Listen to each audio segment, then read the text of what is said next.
आप देख रहे हैं 10 first live news network. Chhatarpur आसी राजा और सोनू परमार की गिरफ्तारी के बाद आसी राजा की मां का बयान आया मीडिया के सामने। जानिए क्या कहा आसी राजा की मां ने।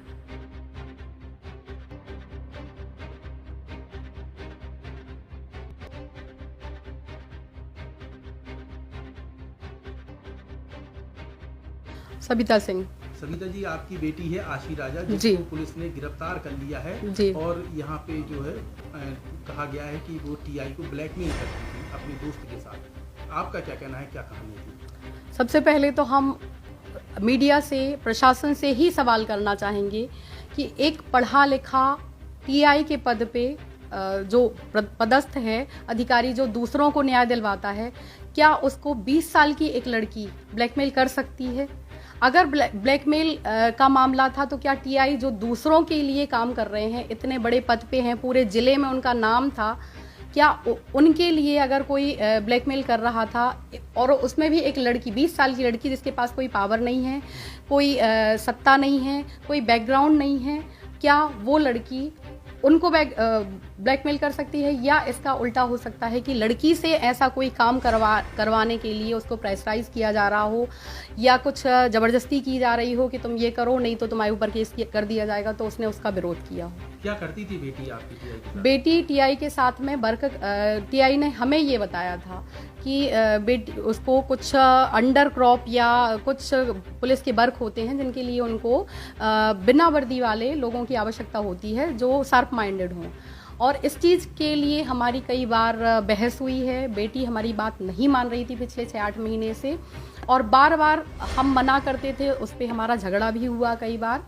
और टीआई ने खुद आके हमें बताया, समझाया कि हमारे साथ में काम करती है तो आपको कितना पैसा मिलता था बेटी को? ऐसी कोई सैलरी नहीं थी, लेकिन कभी 25-30 हज़ार, कभी 50 हज़ार रुपये देते थे टीआई। हाँ, और गिफ्ट भी दिए हैं, ऐसी भी चर्चा है? हाँ, गिफ्ट बर्थडे पे गिफ्ट दिया था, सोने का नेकलेस जो 15 से 18 ग्राम का रहा होगा, जो पुलिस को दे चुके हैं हम, और एक दीपावली के आसपास इयररिंग्स गिफ्ट किए थे, जिसके लिए मतलब हमने मना किया था, और मीडिया में बार बार कह रहे कि डायमंड, पर डायमंड का नहीं, गोल्ड का था, और उसके लिए हमने बहुत बार मना किया था कि इस तरह के गिफ्ट आप नहीं दो। इसके साथ ही जब घटना हुई है उसके आसपास के सीसीटीवी फुटेज 2 आए हैं। प्राइवेट बंगले के आसपास आपकी बेटी की गाड़ी दिखी, दूसरा एक प्राइवेट कमरा लिया था बेटी ने, उसमें बैठ के प्लानिंग की, उससे भागते हुए भी दिखे हैं। क्या थी वो कहानी? बंगले पे जाना, हम ये नहीं कहेंगे कि बंगले पे जाना कोई बड़ी बात है। हाँ, ये है कि घटना के 1 हफ्ते पहले से बेटी यहाँ पे नहीं थी। उसने यही बताया था हमें कि टीआई सर ने किसी काम के लिए उसको नोएडा भेजा था, वो और सोनू साथ में थे, तो हमें ज़्यादा फिक्र करने की आवश्यकता नहीं पड़ी।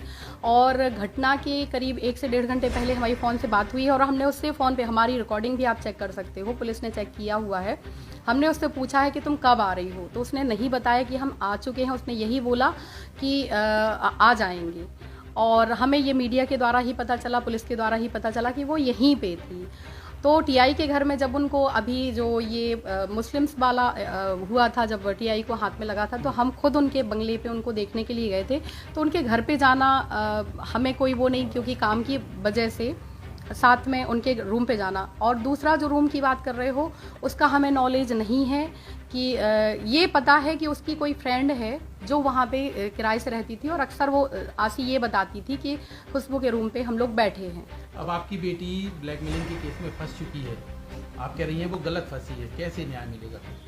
इसके लिए हम सबसे पहले मीडिया से अपील कर रहे हैं कि जो मीडिया में इतना गलत बताया जा रहा है, बोला जा रहा है, प्रशासन से अपील करते हैं कि प्रशासन भी सही तथ्यों को सामने लाए। पुलिस प्रशासन का हमने सहयोग किया है, बार बार सहयोग किया है।